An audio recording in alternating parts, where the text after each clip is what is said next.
ओम नमः शिवाय। दोस्तों, हिंदू धर्म में प्रदोष व्रत का सबसे ज्यादा महत्व माना जाता है और प्रदोष व्रत हर मास की त्रयोदशी तिथि के दिन रखा जाता है। इस समय मार्गशीर्ष मास का कृष्ण पक्ष चल रहा है और मार्गशीर्ष मास का महीना पूजा पाठ व स्नान दान के लिए बहुत ही शुभ माना जाता है। और प्रदोष व्रत एक कृष्ण पक्ष में रखा जाता है और दूसरा शुक्ल पक्ष में रखा जाता है। प्रदोष व्रत के दिन भगवान शिव की पूजा प्रदोष काल में करना सबसे ज्यादा शुभ माना जाता है। धार्मिक मान्यताओं के अनुसार प्रदोष व्रत के दिन भगवान शिव और मां पार्वती की विधिवत पूजा करने से हर मनोकामना पूर्ण होती है। तो दोस्तों, आज की हम इस वीडियो में बात करेंगे कि मार्गशीर्ष मास में प्रदोष व्रत कब पड़ रहा है, प्रदोष व्रत की पूजा का शुभ मुहूर्त क्या रहेगा और इसी के साथ साथ प्रदोष व्रत की पूजा विधि क्या रहेगी और इस प्रदोष व्रत पर कौन से ऐसे खास 5 महा उपाय हमें करने चाहिए। तो चलिए वीडियो शुरू करते हैं। दोस्तों, अगर आपको हमारी ये वीडियो अच्छी लगी हो तो लाइक शेयर और सब्सक्राइब करना ना भूलें और कमेंट बॉक्स में हर हर महादेव अवश्य लिखें। तो चलिए वीडियो शुरू करते हैं। दोस्तों, हिंदू धर्म में एकादशी के बाद सबसे बड़ा व्रत माना जाता है वो है प्रदोष व्रत। एकादशी का व्रत भगवान विष्णु जी से जुड़ा है और प्रदोष व्रत भगवान शिव से जुड़ा है, इसलिए हरि और हर का यह व्रतों का सबसे ज्यादा महत्व माना जाता है। तो दोस्तों, आज हम बात करेंगे कि प्रदोष व्रत के लिए त्रयोदशी तिथि कब प्रारंभ हो रही है। तो दोस्तों, त्रयोदशी तिथि मार्गशीर्ष मास के कृष्ण पक्ष की त्रयोदशी तिथि जो कि 10 दिसंबर 2023 के दिन रविवार को सुबह 7:13 से प्रारंभ हो रही है और इसका समापन 11 दिसंबर 2023 के दिन सुबह ही सोमवार की सुबह 7:10 पर समाप्त हो रहा है। तो दोस्तों, प्रदोष व्रत की पूजा हमेशा ही प्रदोष काल में की जाती है, इसीलिए इसका रवि प्रदोष यह व्रत 10 दिसंबर को ही रखा जाएगा जो कि रवि प्रदोष व्रत के नाम से कहलाया जाएगा। बता दें आपको कि प्रदोष व्रत जिस दिन पड़ता है उसी के नाम से ही पुकारा जाता है। जैसे सोमवार को सोम प्रदोष, मंगलवार को मंगल प्रदोष, बुधवार को बुध प्रदोष, गुरुवार को गुरु प्रदोष, ऐसे ही शनिवार को शनि प्रदोष, शुक्रवार को शुक्र प्रदोष और रविवार को रवि प्रदोष व्रत के नाम से जाना जाता है। अब पूजा का हम शुभ मुहूर्त जान लेते हैं। प्रदोष व्रत के दिन हम भगवान शिव की आराधना हमेशा ही प्रदोष काल यानी कि शाम के समय पूजा करते हैं, क्योंकि त्रयोदशी तिथि के दिन प्रदोष काल में भगवान शिव प्रसन्न मुद्रा में होते हैं।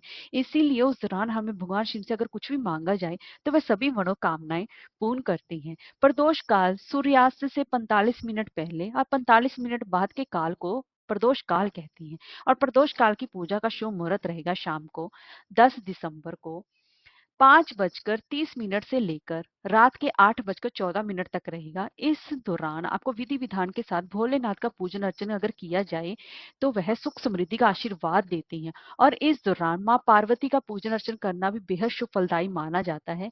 इससे माँ अखंड सौभाग्य का आशीर्वाद देती है, इसीलिए इस प्रदोष व्रत का सबसे ज्यादा खास महत्व माना जाता है। आइए दोस्तों, अब हम जान लेते हैं कि प्रदोष व्रत की पूजा विधि क्या रहेगी। दोस्तों, प्रदोष व्रत के दिन सुबह को ब्रह्म मुहूर्त में जल्दी उठना चाहिए। अगर आप इतनी जल्दी सुबह नहीं उठ पाते तो सूर्योदय से कम आप पहले जल्दी उठ जाएं।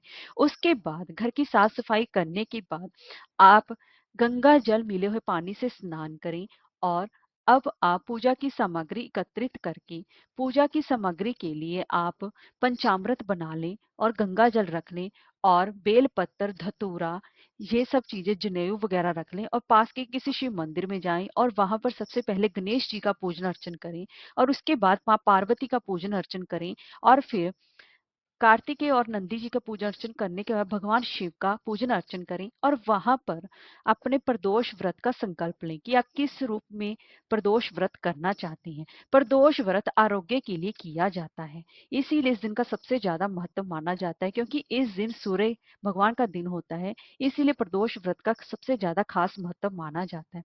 और वहां पर भगवान शिव के सामने प्रदोष व्रत का संकल्प लें कि आप ये निर्जला व्रत करना चाहते हैं या फिर फलाहार करना व्रत करना चाहते हैं।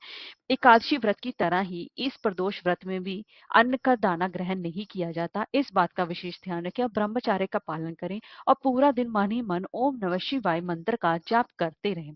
अब आप शाम के समय दोबारा आप नहा लें। अगर आप नहीं नहा सकते तो हाथ मुंह धोकर साफ सुथरे कपड़े पहनकर किसी पास के शिव मंदिर में जाएं और वहां पर भगवान शिव का पंचामृत यानी कि दूध, दही, घी, शक्कर और शहद से अभिषेक करें और पुनः वहां पर फिर से गंगा जल से भगवान शिव का अभिषेक करें और पूरे अब परिवार के शिव परिवार के समक्ष दीपक जलाएं और महादेव को उनकी सभी प्रिय चीजें जैसे कि सफेद चंदन, भस्म, बेल पत्तर, फल, फूल, पुष्प आदि अर्पित करें। इसी के साथ साथ भोलेनाथ के साथ माँ पार्वती और भगवान गणेश जी की पूजा अर्चना आपको सुबह के जैसे की थी, आपको वैसे विधि विधान से पूजा अर्चना करनी है। आपको उनको फलों का, फूलों का भोग अवश्य लगाना चाहिए। और इस दौरान अगर आपको कोई और नहीं मंत्र आता है तो भगवान शिव का मंत्र ओम नमः शिवाय कहते हुए आप उनको सभी चीजें अर्पण कर सकती हैं। और इसके दौरान आप रवि प्रदोष व्रत की कथा वहां पर ही पढ़ें, भगवान शिव की संपूर्ण शिव परिवार की आरती कर भगवान शिव को वहां पर भोग लगाएं। भोग भी आप सफेद उनको खीर बनाकर भी भोग लगा सकती हैं। आप उन्हें चाहे तो खीर में आप फलाहारी खीर बनाएं, जैसे कि साबूदाने की खीर बनाएं, समा के चावल की खीर बनाकर उनको भोग लगा सकती हैं। इससे भगवान शिव अत्यंत ही प्रसन्न होते हैं। इस तरह से आप अपने व्रत का पूजन अर्चन कर सकती हैं। आइए दोस्तों अब जान लेते हैं कि रवि प्रदोष व्रत में हमें ऐसे कौन से खास महाउपाय करने चाहिए जिससे कि भगवान आशीर्वाद देते हैं और हमारे सभी मनोकामनाएं पूर्ण करते हैं और हमारे दुर्भाग्य को भी दूर करते हैं। दोस्तों पहला उपाय है, अगर आपकी कमाई नहीं हो रही है, आपका व्यापार मंदा चल रहा है, तो इस रवि प्रदोष के दिन आपको जौ का दान करना चाहिए, क्योंकि जौ को स्वर्ण के समान समझा जाता है और जौ का दान करने से आपका अगर व्यापार नहीं चल रहा है फिर तो चौगुनी तरक्की करेगा और माँ लक्ष्मी की कृपा से आपके बिजनेस में अच्छी कमाई भी होगी और घर में भी सुख शांति बनी रहेगी, क्योंकि जौ के दान को स्वर्ण दान के समान माना गया है। इसलिए इस दिन आप जौ का दान अवश्य ही करें। और दोस्तों दूसरा उपाय है, अगर आप संतान की प्राप्ति चाहते हैं और संतान प्राप्ति के लिए आप इतने उपाय कर चुके हैं और आपको कहीं से भी कोई आस नजर नहीं आ रही है, तो इस दिन वंश वृद्धि के लिए अपने रवि प्रदोष व्रत के दिन प्रदोष काल में शाम के समय दूध में केसर मिलाकर भगवान शिव का अभिषेक करें। मान्यता है कि ऐसा करने से ही आपकी संतान प्राप्ति में जितनी भी रुकावटें आ रही हैं वह धीरे धीरे करके दूर होने लगती हैं और आपको उसकी सोनी गोद भी भरती है, संतान सुख की आपको प्राप्ति भी होती है।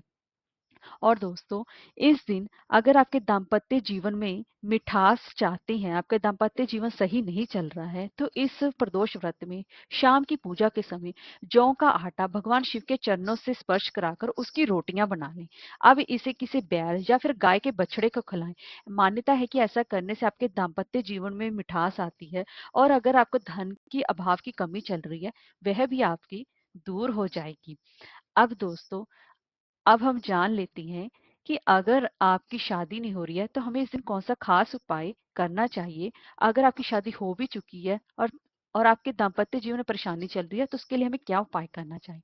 तो इस दिन प्रदोष व्रत के दिन शाम के समय शिव मंदिर में जाकर शिव जी और माता पार्वती पर एक साथ मौली यानी कि कलावे को 7 बार लपेट दें। ध्यान रहे कि 7 बार धागा लपेटते हुए उसे बीच में तोड़ना नहीं है। जब पूरा 7 बार लपेट दें तभी हाथ से धागे को तोड़ें। एक और बात, धागा तोड़ने के बाद उसमें गांठ ना लगाएं, क्योंकि उसे ऐसे ही वहां पर लटका रहने दें। ऐसा करने से आपके दाम्पत्य जीवन में भी जितनी परेशानियां वो भी दूर हो जाएंगी, आपके रिश्तों में मिठास भी आने लग जाएगी और अगर आपकी शादी नहीं हो पा रही है तो इस उपाय से आपकी शादी भी जल्द ही हो जाएगी। इस उपाय को इस प्रदोष व्रत के दिन अवश्य ही करना चाहिए।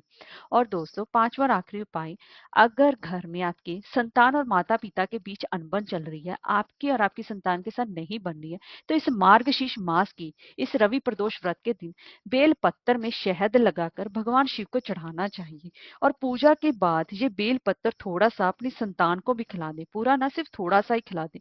मान्यता है कि ऐसा करने से आपके परिवार में चल रहा जितना भी कलेश और मनमुटाव है वह अपने आप ही दूर हो जाएगा। तो दोस्तों ये थे कुछ ऐसे खास उपाय, इस रवि प्रदोष व्रत के दिन आपको इन उपायों को अवश्य ही करना चाहिए। हर हर महादेव।